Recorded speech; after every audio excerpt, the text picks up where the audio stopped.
On behalf of First Presbyterian Church, welcome to Speaking of Faith, occasional conversations about faith and life and so much in between.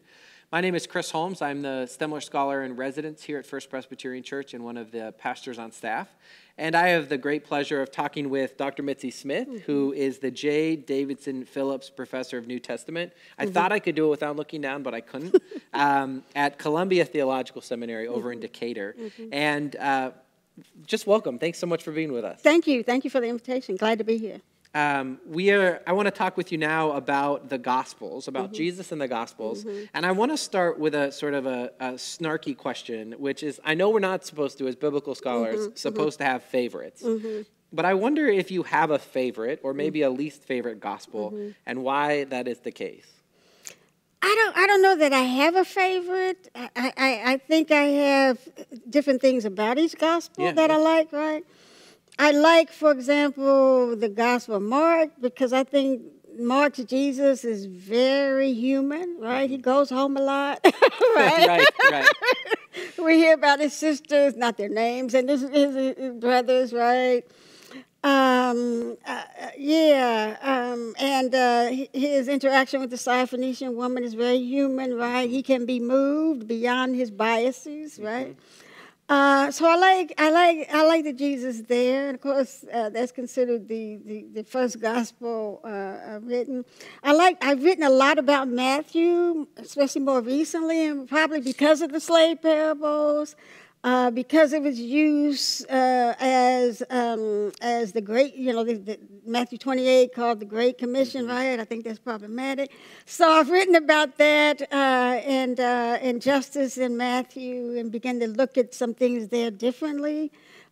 So I think Matthew is something, it's embraced by the church, probably more so maybe than other Gospels. So it's something I think we need to look at closely. I like, of course, Luke's gospel. We all like, right, Luke chapter 4, where Jesus describes his ministry as a ministry of liberating or freeing people from oppression. And he seems to be somewhat of a rogue in terms of who he has dinner with, right? I think we miss that he has a lot of dinners with the Pharisees, right? Not just one or two, right? So even though they disagree, they're still colleagues, right? They still eat together. I think that's very significant. The Gospel of John, he's less human, right? But then we have the love, the John 3:16 and love one another. I do think it's misused quite often when we try to limit God's love to agape, right? And even the Gospel of John does not do that. I think if we looked at it closely in the Greek. So I like them all for different reasons, right? Yeah, love that. So another question that's sort of an introduction to the New Testament 101 question, and that is, what strategies do you recommend for people who are trying to study the Gospels, maybe for the first time or for the first time in a more concentrated fashion? How can people read the Gospels most effectively? Yes. So I really like this Nigerian author, Chimamanda Adichie, right? She has a video called The Danger of a Single Story, right? And I used to love to show students that video and then ask them, how does this apply to the Gospels, right?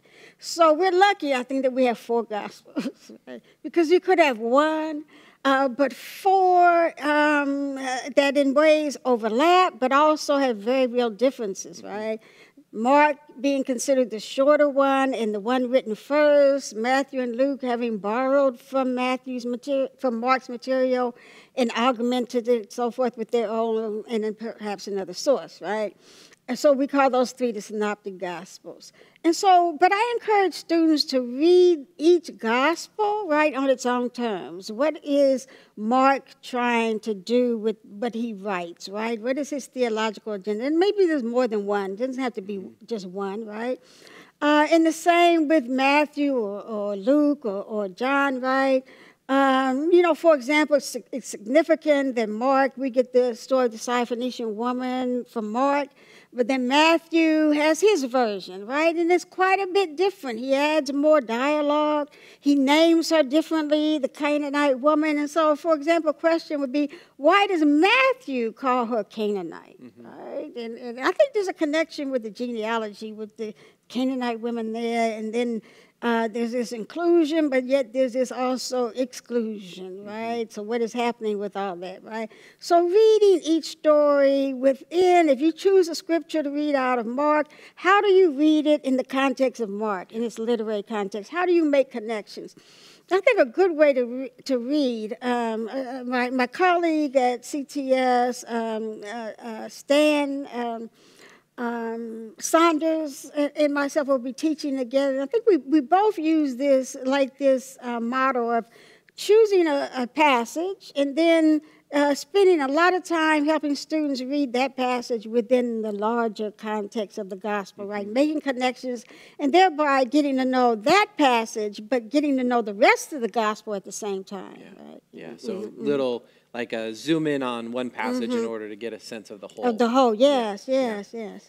So one of the things that you've already mentioned about the Gospels is that they are similar, but they are different. That it's a gift to the church that we have 4 Gospels and not one. But sometimes when students begin to read the Gospels carefully for themselves the first time, the differences can be problematic to them. It can be scandalous to them. And so I wonder, how do you help your students think through the very real differences that there are between the 4 New Testament Gospels? So that's a good question, right? And, kind of going back to the Syrophoenician woman and the Canaanite woman, right? People tend to love the Matthew version, right, because he brings in faith, right? Mark's version does not mention faith, right? So there could be pluses to both, right? So if you want to focus on faith and you need to talk about faith, Matthew's story is a good one to go to. But if you want to talk about human agency, right, and what God has put within us, he said her logos, her words, made her child whole, not Jesus himself. Now, we have problems with that, but God works through us, and Jesus is supposed to be human, right? So God works through us, and I think there allows us to focus on, in Mark, the power that God put in human beings. And you don't have to be an Israelite for God to give you power, right? Power through your word, power through your agency or whatever, right? And it doesn't have to come through Jesus. That's problematic for some folks, right? But what was God doing before Jesus came on the scene? God was empowering people, and God never stops empowering people. I think only in the Gospel of John do we get this sort of difficult to understand relationship between God and Jesus. But it seems like the Jesus of Matthew, Mark, and Luke is pretty certain that God is Father, right? And that God deserves worship, not Jesus, right? So thinking about how one could be one gospel, because its differences can be more freeing to one group, and another could be problematic, right? And so we can choose, right? And we should not be harmonizing them, right? So that each of the differences are actually opportunities, in a way, for faith and faith development, rather than hindrances that we need to work to make them all say the same thing. Instead, we can draw out those differences and find really valuable things in each of those differences. Definitely. I like that a lot. I'm wondering if we can talk for the final seconds of this about Jesus himself and about the significance of Jesus, and what characteristics of Jesus do you think are memorable, or why do we continue to talk about Jesus some 2,000 years after his birth? Yes. So certainly because of the Christian church, right? And people are drawn to, right? But I think it's very memorable that Jesus' ministry and life was concentrated among the marginalized communities, right?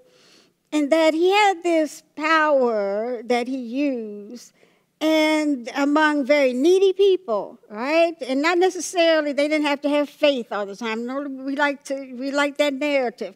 But if we read closely, not everybody had faith, right?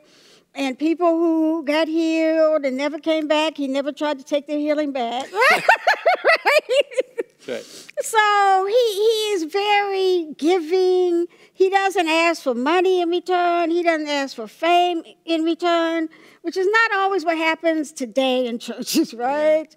Yeah. You can buy holy water, you can buy this, that, and the other, right? But Jesus wasn't charging, right? Yeah. He knew he was dealing with poor folks. He didn't say you had to go pay a tithe, right? He didn't say that you had to do this, that, and the other. But hopefully people who were grateful passed on the blessing, right?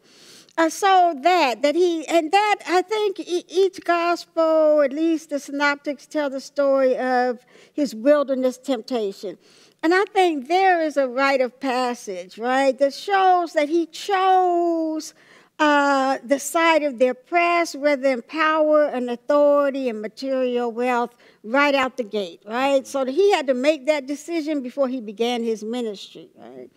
I think that's very memorable. I think it's very memorable having a senior moment here. I think it's very memorable that as his ministry, right, that he took risks. Right, that we believe that his death, at least I believe, in a number of people, women, believe that his ministry, his death was a consequence of his life and ministry. Right, he took risks. Yeah. But we're not willing to take risks, right? We're not even willing to take the risk to feed a home, to give someone $1 for fear they may do something we don't want them to do with $1, right? How many dollars do we squander, right? Yeah, right. All right, so we're not willing to take risks to help and people and to help society be something different, knowing that in the end we might get slapped in the face, right? We may end up in some way crucified, right? But he took those risks, right? And healed, for example, all those, what was the 6 folks? The lepers, right? Knowing that all are not going to come back and say thank you, right? Yeah. But, we get upset, right? But it's a risk. To help and to change means we take risks. To me, that's taking up the cross, right? And that is very memorable, that he took risks, being very vulnerable, giving, knowing that the consequences could be death, the consequences could be, hey, so what? I'm glad this happened to me, right? And go on about your business, right? Yeah. Mm-hmm. I mean, it strikes me, we're talking about the Gospels, but it strikes me of what Paul says in 1 Corinthians about the foolishness of the cross, and that the risk, we might even call it the risk of the cross, or the risk of his life was that, I mean, it's not a good business plan if you're going to be abandoned at the cross, right, as a convicted criminal. Right. That's not the most straightforward path to a world religion. Yes. And so it's a good reflection on how unwilling many of Jesus' followers are to take risks. That's great. Well, thank you so much for this invigorating and thoughtful conversation about Jesus and the Gospels and taking the time to talk to me today. My pleasure. Thank you so much. Thanks. And thanks to you for joining this conversation, and we look forward to hearing from you and hope that this conversation has helped you in your own life of faith.